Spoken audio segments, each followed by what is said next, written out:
Hello everyone, welcome to our YouTube channel Civil with Sudhir. Myself Sudhir Jirobe. So yesterday we have discussed about the workability, the introduction part about the workability, right? So today we will discuss what are the factors that is affecting the workability of the concrete. So before going to start this video, I would like to say please like, share as well as comment. Whatever you feel about our videos, please comment in the comment box, as well as please click on the like button and share to your maximum friends. Okay, share it to your maximum friends. 1 minute.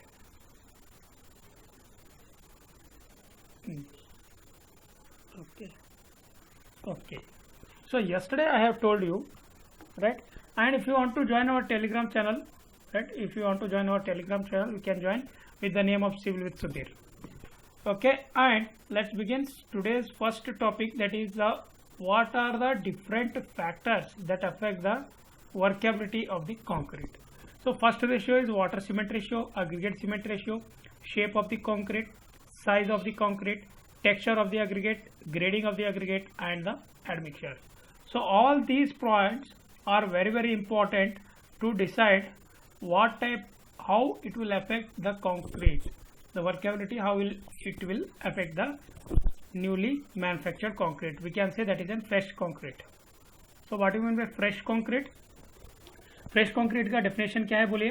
तो fresh concrete जो भी है, जब आपका जो भी concrete है plastic state में रहता है ना, प्लास्टिक स्टेट, उसको हम बोलते हैं फ्रेश कंक्रीट. उसको किसी शेप में, in any shape you can mould, you can give any shape, that concrete we can say that is an fresh concrete, right? So first one, water cement ratio, very important point, and it is directly affected. Water cement ratio is directly affected. So addition of water in concrete doesn't affect its workability but reduces the strength. Very important. It will not affect workability but ultimately it will reduce the strength reduce करेगा. Because for example for a given water cement ratio अगर आपने 0.4 रखा, ठीक है, आप water add करते जा रहे हैं, वहाँ पे क्या है, सेग्रीगेशन ब्लीडिंग होते जा रहा है, ठीक है, वहाँ पे ओनली वाटर ज़्यादा होगा तो कॉम्पैक्शन नहीं होगा और वाइड ज़्यादा हो जाएगा, तो इसके लिए रेड्यूस क्या है, स्ट्रेंथ रेड्यूस हो जाएगा. Okay, next, to increase the workability, cement content also to be increased in same proportion as that of water, so that water cement ratio remains constant. ठीक है, same proportion that of, so that the water cement ratio remains constant. Constant रखना चाहिए हमको. So water cement ratio is 0.4 to 0.6. 0.4 के साथ आपको पता है हाइड्रेशन के लिए हमको कितना चाहिए, 0.23 और वी कैन से 23%. और जल पोरस फिल करने के लिए कितना चाहिए, to fill up the gel pores we require how much, 19%, right? So we require 19%, sorry 17%. So total is 38%. Total is 38%. Okay, total is 38%. So this 38, so they have taken that is a 0.4. okay, so this is about the water cement ratio. So you have to remember only one point, ultimately it will reduce the strength. Next, aggregate cement ratio. Aggregate cement ratio is an cement ratio linear is the concrete which reduce its workability due to the lesser availability of cement paste to lubricate the aggregate. So what do you mean by this lubricate? Lubricate is nothing but how it will wet all the aggregates, how it will take all the aggregates in a compact manner or in one simple compound, right?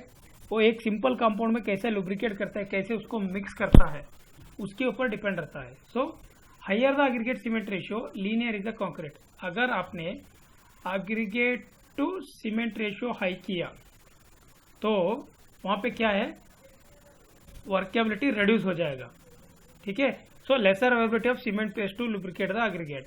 अगर less aggregate cement ratio richer is the concrete. अगर आपने aggregate cement ratio को कम रहा, ठीक है, तब आपका क्या है, कंक्रीट मिक्स जो है रिचर रहेगा, so which results in high workability. दो ही पॉइंट आपको याद रखना है, अगर एग्रीगेट सीमेंट रेशियो ज्यादा हुआ, ठीक है, if the aggregate cement ratio is more, so it will what will happen, the workability also will be reduced, workability will be reduced. If aggregate cement ratio is less, workability is more, so they are directly proportional, right? Next point देखिए, next point है shape of the aggregate. तो shape को आपको इतना ही याद रखना है, अगर राउंड शेप आप यूज करते हैं, ठीक है, राउंड शेप से क्या है, मोर वर्केबिलिटी रहेगा, because less surface area for lubrication.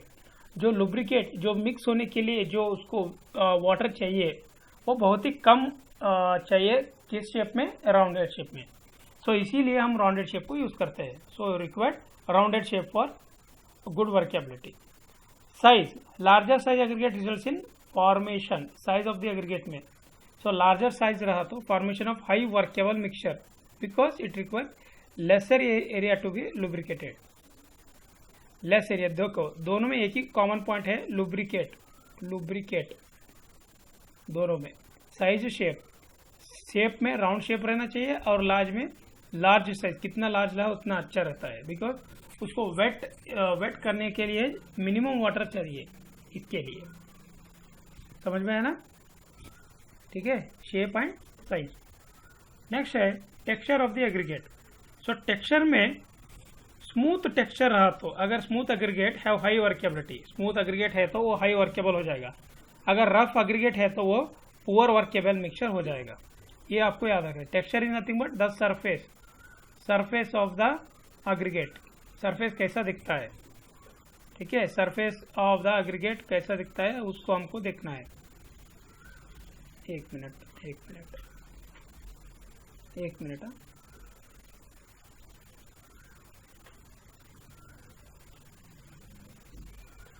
Sorry, थोड़ा ये डिस्टर्ब कर रहा है। ओके, अब दिख रहा है ना, ओके, राइट। अब देखिए, सो ये हो गया texture of the aggregate. Next है grading of the aggregate. Grading में दो पॉइंट हमको याद रखना है, एक वेल ग्रेडेड, एक पुअरली ग्रेडेड। अगर वेल ग्रेडेड हम यूज करेंगे, ठीक है, अगर हम वेल ग्रेडेड हम यूज करेंगे, वो हो गया हाईली वर्केबल कंक्रीट, उसको हम हाईली वर्केबल कंक्रीट बोलते हैं। अगर पुअरली ग्रेडेड यूज किए तो लो वर्केबिलिटी। अब आपको एक डाउट आया होगा, सर ये वेल ग्रेडेड क्या है और पुअरली ग्रेडेड क्या है? देखिए मैं बताता हूँ आपको।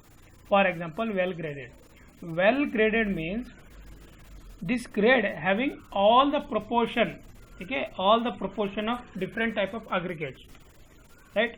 For example, it having 20 mm also, it having 40 mm also, it having 10 mm also, it having dust also. So this is well graded. We call it as this is well graded. Poorly graded means some other aggregate sizes are missing. That we can say poorly graded, right? So this is about the grading of aggregate and texture of aggregate. Next is admixtures. So what are the admixtures? We have different type of admixture, either it may be plasticizer, super plasticizer, air entering agent, water reducers, high water reducers, right? And so we have plenty of type of admixture, but for the workability, only on the workability, plasticizer and super plasticizers are used. Plasticizer और super plasticizer को हम use करते हैं highly workable concrete के लिए। समझ में आया ना? सो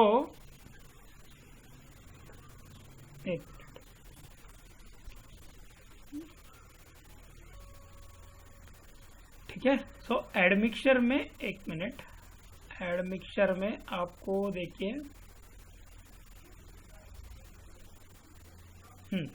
एडमिक्सचर में प्लास्टिसाइजर और सुपर प्लास्टिसाइजर हम यूज करते हैं।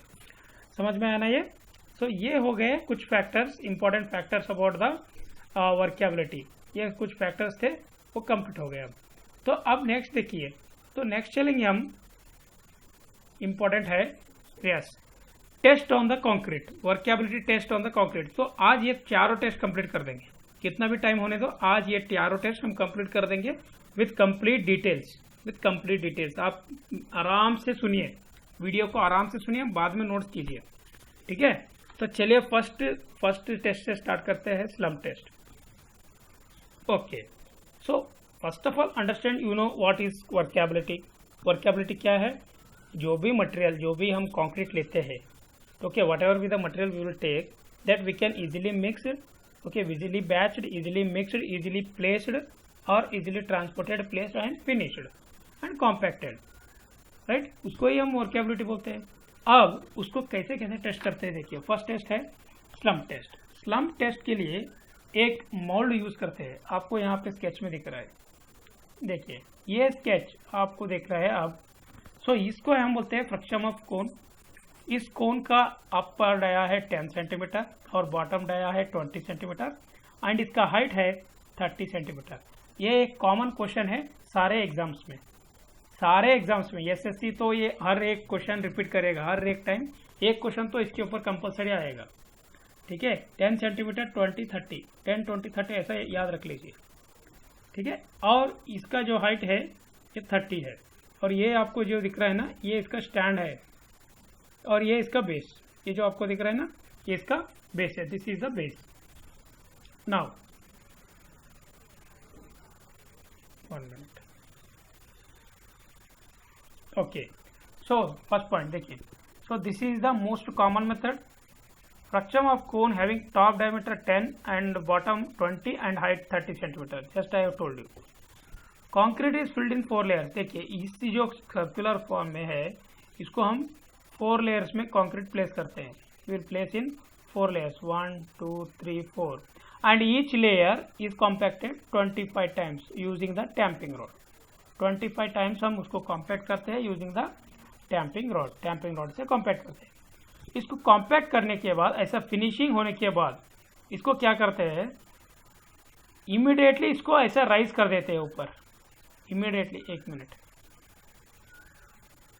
ठीक है। ये पूरा इसको कॉम्पैक्ट 4 लेयर्स में कॉम्पैक्ट करने के बाद इमीडिएटली जो है इसको क्या है, ऐसा पकड़ के ऊपर खींच लेते हैं। तो खींचने के बाद ये क्या है, फ्री फॉल हो जाएगा, सब्सिडाइज हो जाएगा, ये ऐसा ही नहीं ठहरेगा, ऐसा कुछ गिर जाएगा ये, ठीक है। ऐसा यहाँ पे आपको दिख रहा है, देखिए यहाँ पे नीचे जो फिगर है ना, यहाँ पे देखिए आपको इजीली समझ में आएगा। जैसे ही आप इसको ऊपर से ऐसा निकाल देते हैं, when you just lift up, when you lift this cone up, right, so the concrete will fall like this.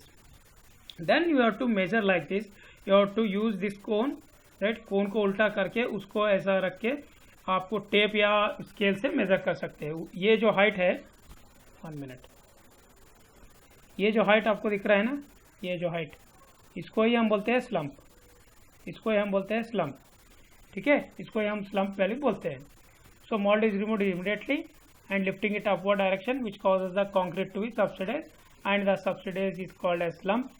It may also be defined difference of the height of the mold and the top level of the subsidized. ये बोल रहे, देखो ये point जो है ये है, ठीक है। इसका जो टॉप है और ये जो है, इसको आप माइनस जब करेंगे उसको भी हम बोलते हैं स्लम्प, ठीक है, उसको भी हम बोलते हैं स्लम्प। तो स्लम्प टेस्ट कब यूज करते हैं, आपको ये और एक पॉइंट याद रखना है, इसमें इंपॉर्टेंट पॉइंट ये डायमेंशन, ठीक है।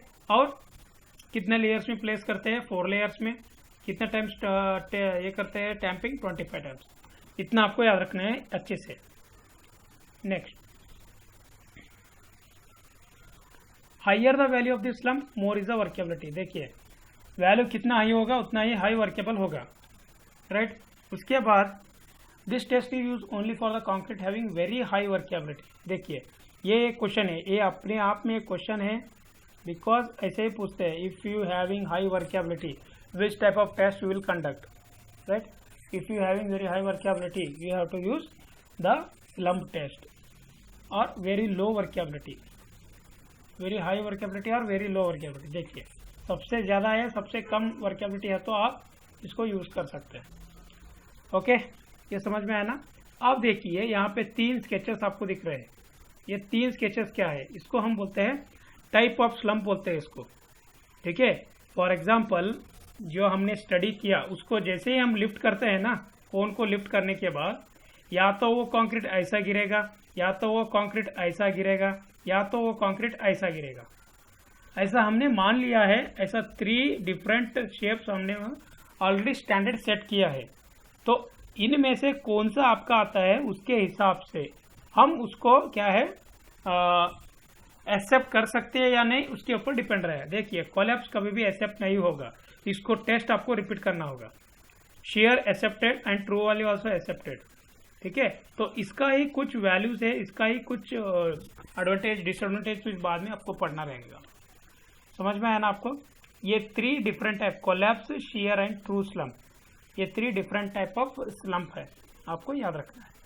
और इस टेस्ट में आपको याद रखने का एक ही पॉइंट है, अगर हाई वर्केबिलिटी हाई रहा तो आपको स्लम्प टेस्ट यूज करना होगा, ठीक है। ये समझ में आया ना?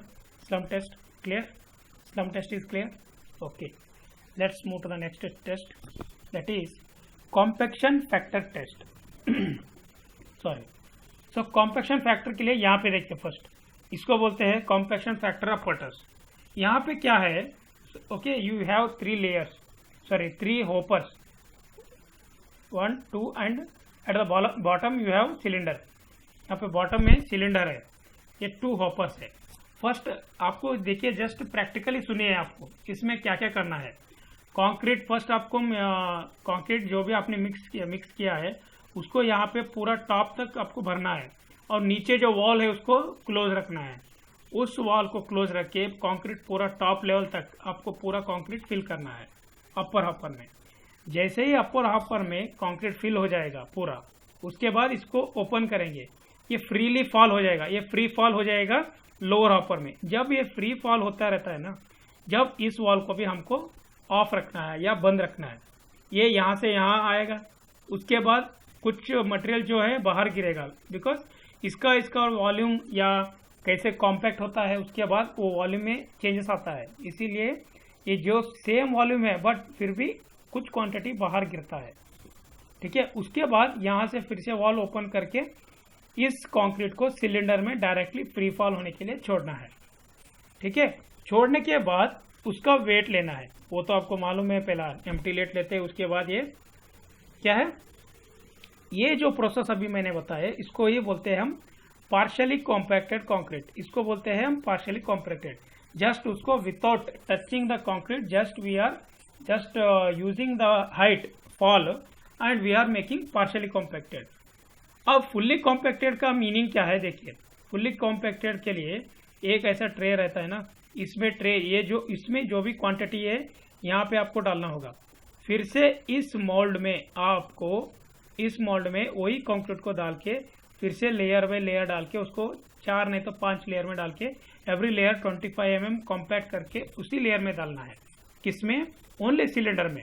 फिर उसके बाद उसका वेट लेना है, राइट। पार्शियली कॉम्पैक्टेड का वेट लिए, उसके बाद फुल कॉम्पैक्टेड करके उसका वेट लेना है, तब आपको क्या मिलता है, कॉम्पैक्शन फैक्टर, ठीक है। ऐसा टेस्ट कंडक्ट करते हैं हम, पूरा लैब में भी ऐसा ही करते हैं। देखिए अब इसमें क्या क्या है।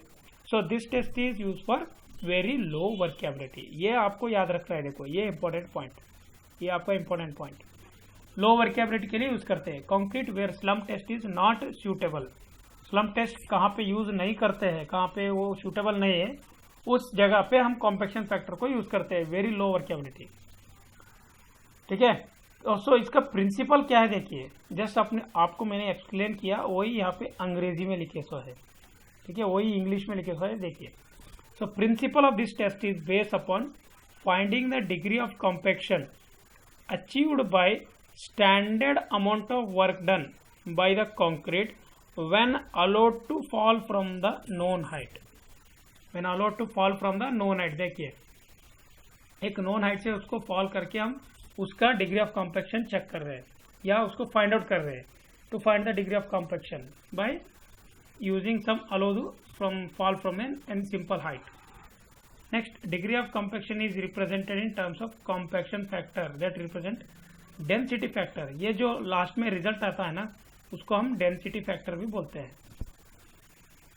ठीक है, समझ में आया ना, इसको डेंसिटी फैक्टर भी बोलते हैं। ये 3 पॉइंट तो आपको याद रखना ही है।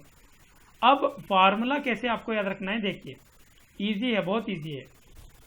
फर्स्ट आपने यहाँ पे जो लिया, यहाँ से कंक्रीट यहाँ से यहाँ आ गया, फिर यहाँ से यहाँ गया, okay, without touching the concrete, उसको हम बोलते हैं पार्शियली। उसके बाद आप फुल्ली कॉम्पैक्टेड करते हैं, ऐसे ही लिखना है आपको, weight of partially compacted concrete divided by weight of fully compacted concrete। समझ में आया ना? बहुत ही सिंपल है, आपको याद रखना है, ठीक है, बहुत ही सिंपल है। अब देखिए, एक मिनट, एक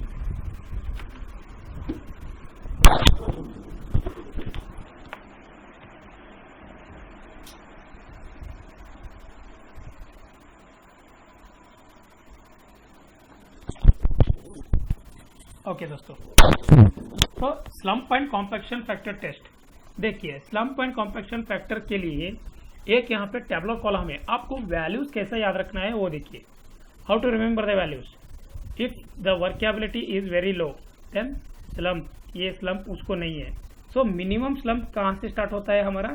25 से स्टार्ट होता है। देखिए, ये पॉइंट आपको याद रखना है, मिनिमम 25 से 50 mm है। तो वेरी लो अगर वर्केबिलिटी रहा तो उसका कॉम्पैक्शन फैक्टर कितना रहता है? 0.78 से 0.8 रहता है। तो वो कहाँ पे यूज करते हैं हम? Road construction, it is use for road construction. So कौन सा टेस्ट यूज करते हैं हम तब? Compaction factor test. ऐसा आपको याद रखना है। रिमार्क से अच्छा आप यहाँ पे टेस्ट बोल के लिख लीजिए, तो आपको कंफ्यूज नहीं हो जाएगा।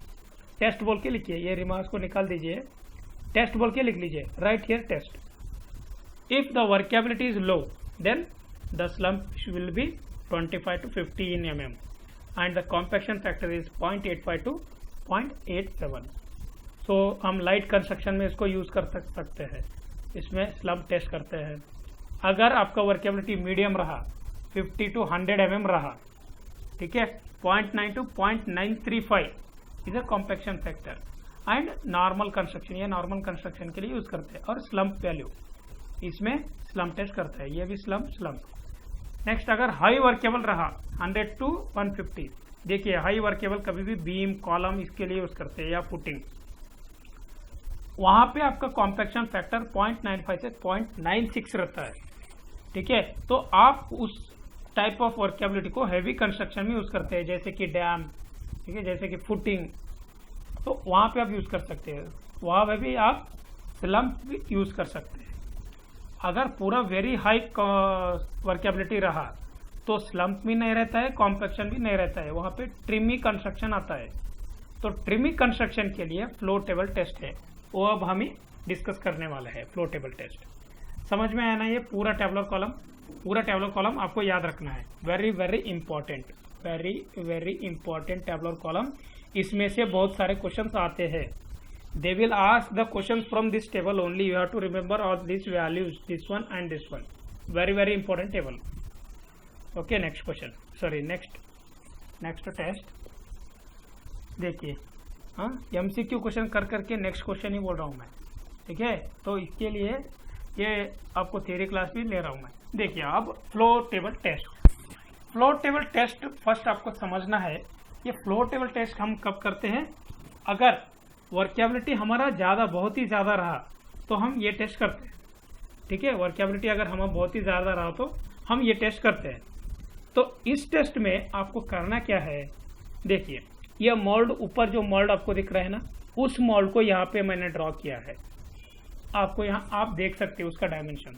सो इस मोल्ड का जो डायमेंशन है, राइट, 17, 25, 12, 17 इसका डाया है, 25 इसका, सॉरी बॉटम टॉप 17 है इसका, बॉटम 25 है और ये 12 है, राइट। और ये जो आपको दिख रहा है ना, ये पूरा असेंबली, ये जो पूरा, इसको मोल्ड को जब आप निकालेंगे, ये आपको राउंड जो दिख रहा है ना, और ये नीचे का, इसको ही हम बोलते हैं फ्लो टेबल, ठीक है। ये जो हैंडल है, इसका पर्पस क्या है मैं बाद में बोलूंगा आपको। तो उसका ही यहाँ पे है, वो एक्सप्लेनेशन है साइड व्यू से, समझ में आया ना? अब हम देखेंगे टेस्ट में हम क्या क्या करने वाले हैं। देखिए, flow table test is conducted when the concrete having very high workability. Flow table test very high workability रहा तो फ्लो टेबल टेस्ट करते हैं, आपको याद रखना है, वेरी वेरी इंपॉर्टेंट पॉइंट, ठीक है। आपको इसके ऊपर ही क्वेश्चन आते हैं। वेरी हाई वर्केबिलिटी रहा, वेरी हाई वर्केबिलिटी, तो फ्लो टेबल टेस्ट। मीडियम रहा, ओके, मीडियम रहा तो हम स्लम्प करते हैं। वेरी लो रहा तो क्या, कौन सा यूज करते हैं? कॉम्पैक्शन फैक्टर, ये आपको याद रखना है। सो इसके लिए आप देखिए, next To conduct this test requires circular table. This is circular table. ये circular table है, ठीक है. Circular table and mold in the form of fruction of having top 17 cm, bottom 25 and height 12 cm. देखिए 17, 25 and 12 cm ये आपको वहाँ पे आपको ये डायमेंशन दिए सो है इस कोन, इस फ्रैक्चर ऑफ कोन का. This mould is then place on the table and concrete to be tested is filled in 2 layers. तो इसमें क्या करना है आपको 2 layers में, कॉन्क्रीट में 2 layers में आपको कॉन्क्रीट फिल करना है और उसको क्या है कॉम्पैक्शन करना है, ठीक है. इस मोल्ड में, ये जो मोल्ड आपको दिख रहा है ना, ये मोल्ड में 2 लेयर में आपको क्या है कॉन्क्रीट जो भी टेस्ट करने वाले हैं उसको यहाँ पे फिल करके कॉम्पैक्ट करना है. After that it is rise immediately and table is lifted dropped by 12.5 mm 15 times in 15 seconds. ये इंपॉर्टेंट है, देखिए ये पॉइंट, सॉरी हाँ. अब देखिए जैसे ही आप इसमें सारा मटेरियल भर देंगे, इस टेबल के ये जो हैंडल है ना इसको ऐसा रोटेट करेंगे आप. You have to rotate this wall like this. Why? So it will go up and down, it will come up and down, it will go up and come in, it will come down, right? So you can see this. यहाँ पे आप देख सकते हैं ऐसा ये ऊपर जाके फिर से नीचे आएगा, ऊपर नीचे. तो उस ऊपर नीचे जो है राइट वो उसका हाइट जो है 12.5 mm है. So कितना टाइम हमको करना है 15 टाइम्स हमको करना है, 15 टाइम्स 15 सेकेंड्स में 15 रोटेशंस करना है, ठीक है. उसके बाद जैसे ही हम ये निकालने के बाद ये करते हैं ना, तो ये जो कंक्रीट है, एक मिनट, ये जो कंक्रीट है इस टेबल, ये जो सर्कुलर टेबल ऐसा है तो कंक्रीट ऐसा बिछ जाएगा सब तरफ, कंक्रीट ऐसा हो जाएगा. तो उसके बाद एक कंक्रीट ऐसा हो गया ना, उसको 6 डायरेक्शन में 1 2 3 4 5 6 ऐसा 6 डायरेक्शन में उसको हमको मेजरमेंट लेना है. यहाँ से यहाँ तक मेजरमेंट, यहाँ से यहाँ से यहाँ तक, यहाँ से यहाँ तक, उसका पूरा मेजरमेंट लेना है. You have to take the dimension, right. पूरा ऐसा डायमेंशन लेना है 6 डायरेक्शन में. You have to take in 6 direction. देखिए वही पॉइंट यहाँ पे. The spread of concrete direction is measured in at least 6 directions and it is further use to represent the workability in terms of percentage. 6 direction में लेना है और percentage में calculate करना है. उसका फॉर्मूला ये है. सो percentage of flow is equal to spread of the concrete minus 25 divided by 25 into 100. ये उसका फार्मूला है फ्लो टेबल टेस्ट का. अगर आपको कुछ भी डाउट है तो आप कमेंट कर सकते हैं. आई थिंक पूरा आपका ये क्लियर हो चुका होगा. इसका डायमेंशन आपको इम्पोर्टेंट नहीं है बट इसका डायमेंशन आपको इम्पोर्टेंट है, ठीक है. और हाइट ऑफ द ड्रॉप आपको याद रखना, वेरी वेरी इंपॉर्टेंट, 12.5 mm. ये यहाँ पे इंपॉर्टेंट पॉइंट है इसमें. बस खत्म, ठीक है. नेक्स्ट टेस्ट पर चलेंगे अब. ये फॉर्मूला भी इंपॉर्टेंट है. नेक्स्ट वीबी टेस्ट और वीबी कंसिस्टोमीटर, ठीक है. उसके लिए देखिए एक मिनट दोस्तों.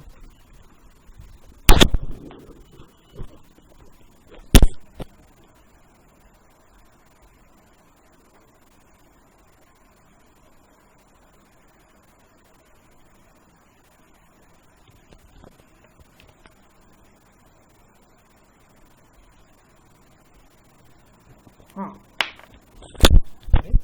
सो वीबी टेस्ट के लिए देखिए, वीबी टेस्ट के लिए अब फर्स्ट आपको समझना है, ठीक है. इसमें भी सेम कोन है. देखिए फर्स्ट सेम टेस्ट जो हमने किया था, ये स्लम्प कोन यहाँ पे लिखे सो है. देखिए स्लम्प कोन है, उसके अंदर और एक कंटेनर है आपको यहाँ पे दिख रहा है. देखिए ये एक कंटेनर है, उसके अंदर ये मोल्ड है, ठीक है. उसके बाद ये फ्लास्क जो है मूविंग वर्टिकल लोड और क्लियर प्लास्टिक डिस्क, ये कब यूज करते हैं मैं आपको बोलता हूँ, राइट. ये रोटेटिंग आर्म में ऐसा रोटेट होता है, वहाँ यहाँ से यहाँ से यहाँ, राइट या लेफ्ट और राइट, ठीक है.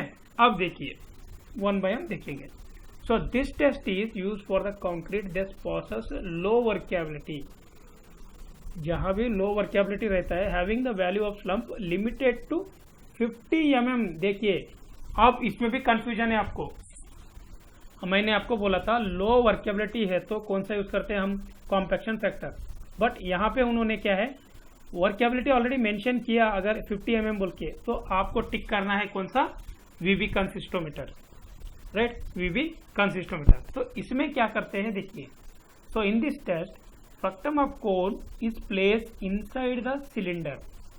ओके, ऊपर से जब आप देखेंगे एक सिलेंडर है उसमें और एक ये ऐसा कोन आ जाएगा, ये टॉप में आपको दिखा रहा हूं। जैसे ही आप साइड से देखेंगे, देखिए ऐसा है, ये कंटेनर है, उस कंटेनर में ये ऐसा एक कोन है, सेम उस कोन को फिर से हमको क्या है, कंक्रीट फिल करना है। Concrete to be tested is filled in the mould, after filling the mould lift immediately. तो आपको ये क्या करना है, इसको फिर से इमीडिएटली लिफ्ट करना है। कौन सा, ये स्लम्प को, ये जो कोन है स्लम्प कोन का, इसको ऐसा लिफ्ट करना है। लिफ्ट करने के बाद, ठीक है, लिफ्ट करने के बाद ये जो कंक्रीट है इस सिलेंडर में ऐसा ठहरता है, इस सिलेंडर में ऐसा जो ठहरता है ना, ये जो कंक्रीट को ये कोनिकल शेप से सिलिंड्रिकल शेप आने तक कितना टाइम लगता है, ये नीचे से वाइब्रेशन करते हैं। आपको ये दिख रहा है ना, ये वाइब्रेशन टेबल है। हम यहाँ पे ये बटन यूज करके वाइब्रेशन ऑन करते हैं। वाइब्रेशन ऑन करने के बाद ये कोनिकल शेप से ये क्या ऐसा हो जाएगा, ठीक है, ये फर्स्ट, ये सेकंड, ये कोनिकल शेप से सिलिंड्रिकल शेप। ये कोनिकल शेप से सिलिंड्रिकल शेप होने तक कितना टाइम आपको लगता है, उसी को हम बोलते हैं वीबी सेकेंड्स या वीबी कंसिस्टोमीटर टाइम। समझ में आया ना, इतना ही है, आपको इतना ही सिंपल से याद रखना है आपको। और इसका आपको अगर हाइट मेजर करना है तो इस फ्लास्क को ऐसा नीचे इसके अंदर लगा के आपको देख सकते हैं, इसको ऐसा रोटेट करके यहाँ पे लगा के ऐसा देख सकते हैं कितना हाइट से कितना हाइट ये हो चुका है बोल के, ठीक है। तो ये क्या है, नीचे वाइब्रेशन टेबल है, ये सिलिंड्रिकल मोल्ड, ये conical mould, right. So the cylinder is subjected to vibration using the vibration table, and time required by the concrete to assume the cylinder shape is noted, which is further used to represent the workability in terms of VB degrees। देखिए इसको VB degrees बोलते हैं। समझ में आया ना, ये देखो ये चारों टेस्ट जो है बहुत ही इंपॉर्टेंट है, बिकॉज एग्जाम में जो भी पूछते हैं ना, देखिए आज आपने जो पढ़ा है, स्लम्प टेस्ट हो गया, कॉम्पैक्शन फैक्टर टेस्ट आपने पढ़ा, फ्लोटेबल टेस्ट आपने पढ़ा, वीबी टेस्ट। तो ये चारों test, these 4 test are depends on the type of workability. किस टाइप की वर्केबिलिटी है, हाई, लो या वेरी हाई, उसके ऊपर ये डिपेंड्स रहता है, ठीक है। उसके ऊपर ये पूरा सारा जो है वर्केबिलिटी डिपेंड्स रहता है। समझ में आया ना आज का पूरा वीडियो, पूरा क्वेश्चन समझ में आया ना, आज का पूरा टॉपिक समझ में आया ना आपको, ये बहुत इंपॉर्टेंट है आज का क्वेश्चन। और आपको क्या करना है, इतना ही करना है, सब्सक्राइब करना है हमारे चैनल, और सब लोग नोट्स बनाइए अपना खुद का, please make a notes, make a short notes. अगर ये भी बहुत ज़्यादा लग रहा है तो इसको भी आप शॉर्ट नोट्स कर दीजिए, ठीक है, इसको भी आप शॉर्ट नोट कर सकते हैं। और हमारे चैनल को सब्सक्राइब करना ना भूलें। हमारे चैनल का नाम तो आपको पता ही है, सिविल विद सुधीर, और मेरा नाम तो आपको पता ही है, ठीक है, सुधीर जीरोबे। अगर आपको हमारे टेलीग्राम चैनल को ज्वाइन होना है तो डिस्क्रिप्शन बॉक्स में लिंक है, वहाँ पे जाके आप हमारे चैनल टेलीग्राम चैनल को ज्वाइन कर सकते हैं। मेरा जितना हो सक रहा है उतना मैं आपको कर रहा हूँ, उतना आपको वीडियोस लेके आता हूँ। कैसे भी अभी 3 मंथ्स टाइम है आपके लिए। MCQ हुआ तो MCQ, या तो क्लासेस हुआ तो क्लासेस मैं आपको कंडक्ट करवा दूंगा। ऑलरेडी BMC सब्जेक्ट कंप्लीटेड हो चुका है, अब हम CT कर रहे हैं, उसके बाद नेक्स्ट सब्जेक्ट जो भी आता है उसको देखेंगे और उसको करेंगे, ठीक है, समझ में आया ना, राइट। तो आज के लिए इतना ही, फिर से कल मिलेंगे नया टॉपिक के साथ। Okay, thank you not all my dear friends and my dear students, bye.